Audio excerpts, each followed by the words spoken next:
और इस तो अलावा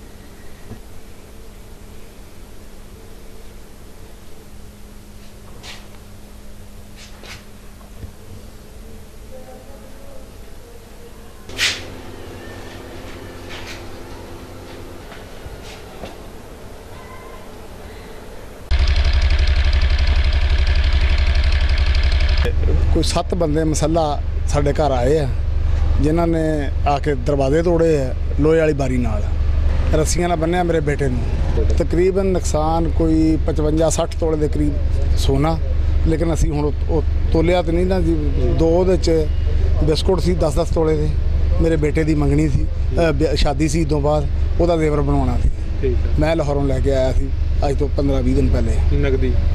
नगदी 45 लाख रुपया नगदी सी, जिहदे च 5-5 हज़ार वाले नोट सन 40 लाख के, तो कोई 3.5 लाख के बांड सी जिहदी मालीयत बांडां दी सी कोई 7.5 हज़ार वाले, मतलब कोई 1000 वाले, कोई 1500 वाले मिक्स बांड सन। पैसे जिहड़े सी मेरी भैन रहिंदी जड़ां वाले उन्होंने कोई ज़मीन का रकबा बेचिया सी, वो सानूं असीं उहनूं इत्थे पिंड च रकबा लैके देना सी। इत्थे उनके पैसे सी कोई 2-4 लाख रुपया साडा अपना दाती सी विच, कुछ 40 लाख रुपया उन्होंने सी जिहड़ा पाकिस्तानी करंसी सी। दर्ज हो गया मुकदमा दर्ज असीं आए हैं, दरखास्त सानूं SHO साहब ने कहा लिखो मुकदमे का, हुण मतलब दरखास्त लिख के असीं दिंदे पे, हले दर्ज नहीं होया।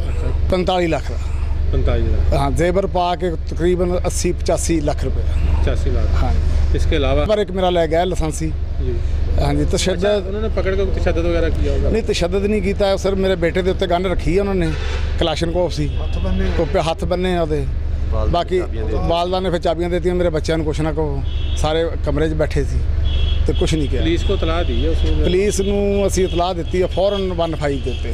पुलिस कितनी देर जब इतला दी है, कितनी देर के बाद पहुंची? तकरीबन 1.5 घंटे बाद।